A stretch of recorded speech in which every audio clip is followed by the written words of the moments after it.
It is day 15 of Flora and Ulysses' adventures, and we are on chapter 47, Milam family, Flying Squirrels. Why, Flora wondered, did everything become silent when Ulysses flew? It had been the same in the giant donut. At least until everyone started screaming. It was as if some small piece descended. The world became dreamy, beautiful, slow. Flora looked around her.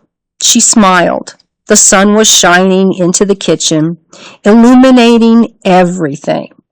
Ulysses's whiskers, the typewriter keys, her father's upturned and smiling face, and her mother's astonished and disbelieving one. Even William Spiver was illuminated, his white hair glowing like a wild halo. "What is it?" said William Spiver. "What's going on?" Flora's father laughed. "Do you see, Phyllis? Do you? Anything can happen." Ulysses floated above them. He zoomed down to the ground and then went shooting back up to the ceiling. He looked behind him and performed a lazy mid-air backflip. "For the love of Pete!"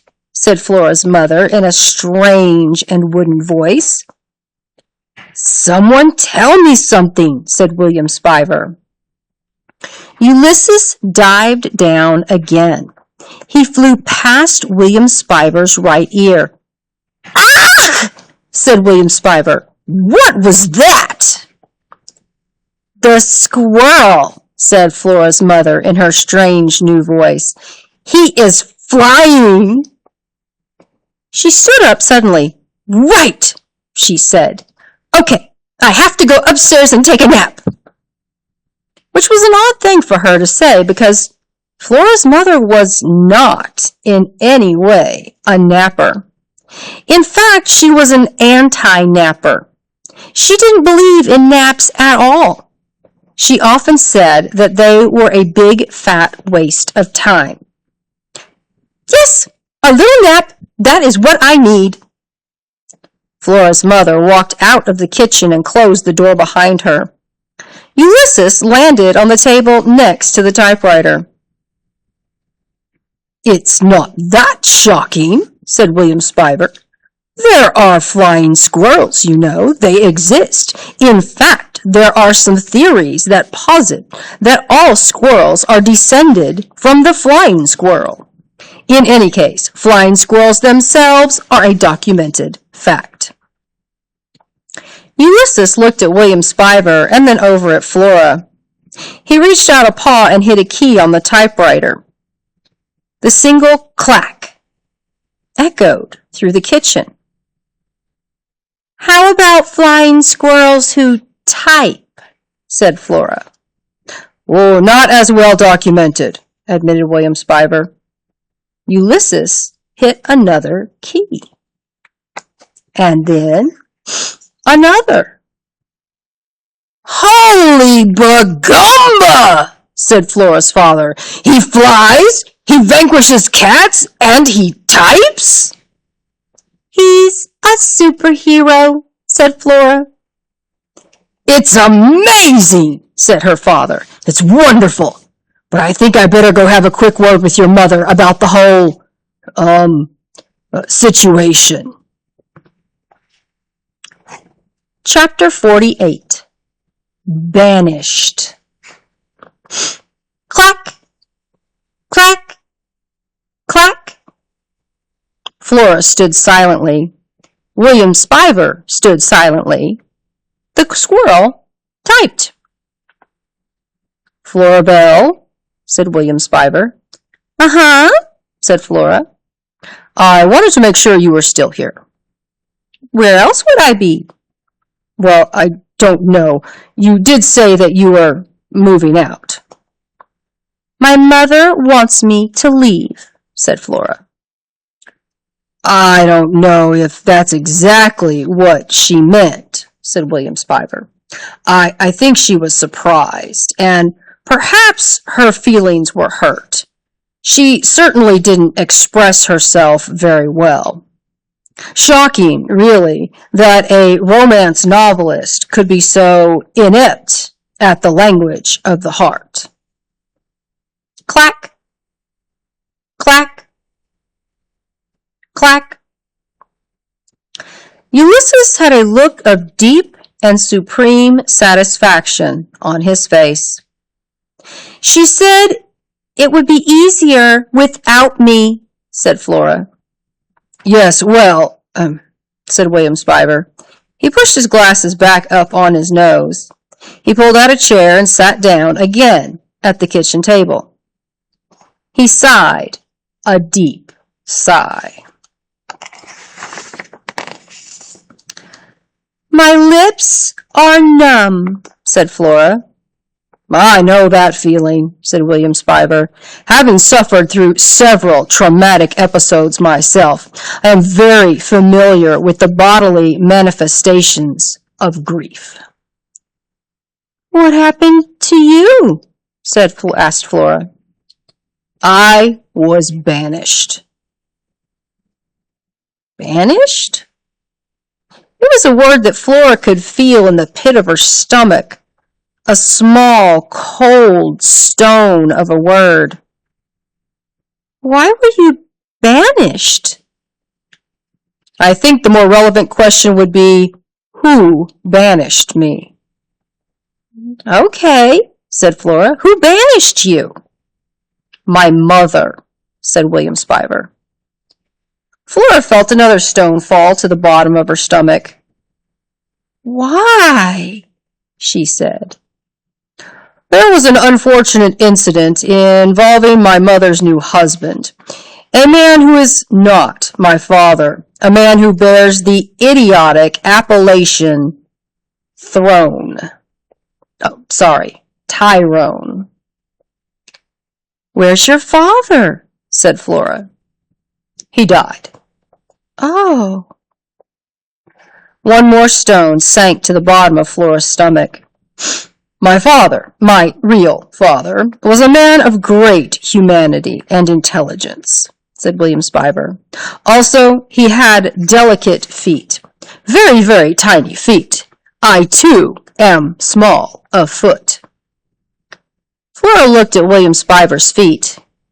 They did seem extremely small. Not that is particularly relevant information. In any case, my father was a man who could play the piano wonderfully well. He had an in-depth knowledge of astronomy. He liked to consider the stars. His name was William. But he's dead. And now my mother is married to a man named Tyrone, who does not have delicate feet and who is supremely unaware that there are stars in the sky. The mysteries of the universe mean nothing to him. He sold my father's piano. He is a man who refuses to call me William. Instead, this man refers to me as Billy. My name, as you know, is not now, nor has it ever been, nor will it ever be, Billy. I took issue with being so addressed. I repeatedly took issue. And after repeatedly taking issue and repeatedly being ignored, one thing led to another, and some irrevocable acts occurred, and thus I was banished. What thing led to another thing? Said Flora. What irrevocable acts occurred? It's complicated, said William Spiver. I don't want to talk about it right now, but as long as we are asking each other questions of an emotionally fraught nature, why did you say that your mother wanted a lamp for a daughter? It's complicated, said Flora. I'm certain that it is, and I empathize. There was another long silence, punctuated by the clacking of typewriter keys. The squirrel is working on another poem, I suppose, said William Spiver. I guess, said Flora. It sounds like a long one. Epic in nature. What in the world would a squirrel have to write about at such length? A lot happened today, said Flora. It was late afternoon. The shadows of the elm and the maple in the backyard entered the kitchen and flung themselves in purple lines across the floor. Flora would miss those shadows when she moved away. She would miss the trees. She supposed she would even miss William Spiver.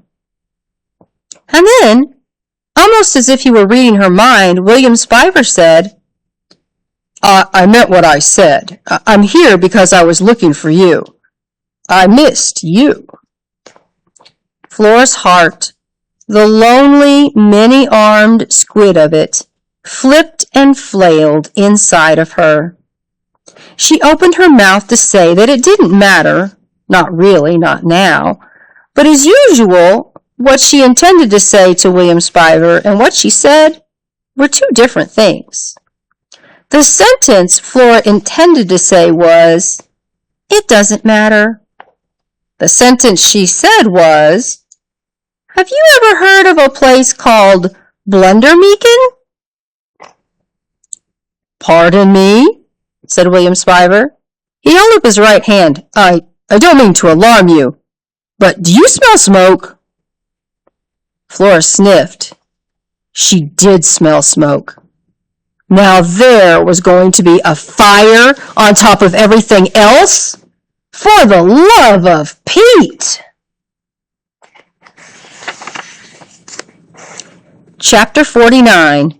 Good news, Florabelle! Flora's mother and father entered the kitchen together. Her mother had a cigarette in her mouth. Her mother was smoking?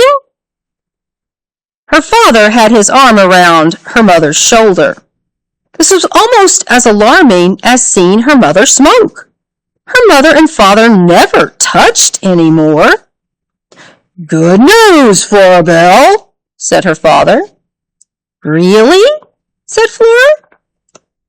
She never believed it when someone said there was good news.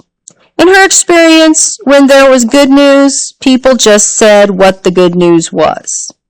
If there was bad news that they wanted you to believe was good news, then they said, "Good news."